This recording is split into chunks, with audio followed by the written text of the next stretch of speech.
Welcome to King Silk Art. This is truly some of the most spectacular art that man has to offer.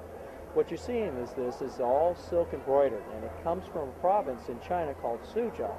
And this art has been being done for over 2,000 years. There are families that were put there by the emperor to embroider his robes. What they do is they'll take all the silkworms, they put them in these baskets and feed them on mulberry leaves. Once the silkworms have matured, they spin into a cocoon. And here's an example of a cocoon stage. The cocoon itself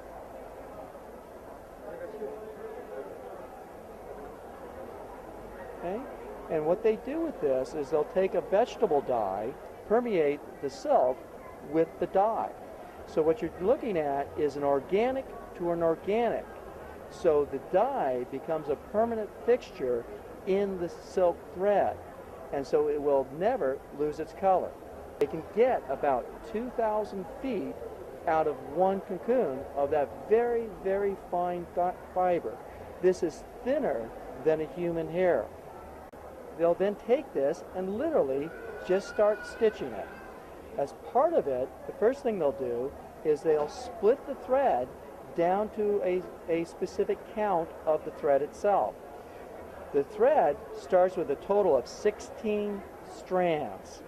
Depending upon the quality of the piece, they will determine how many strands they use to actually do the work.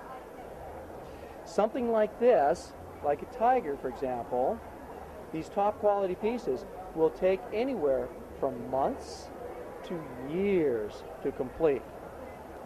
So if we look, for example, at the back of one piece, and here you can actually see that how lovely it actually is. And if you were to rub your hands over it, you can actually feel the little knots. This is actually one of the key elements to tell you that this has actually been stitched by hand. So in fact, if you turn it over, and there's the front. Absolutely wonderful.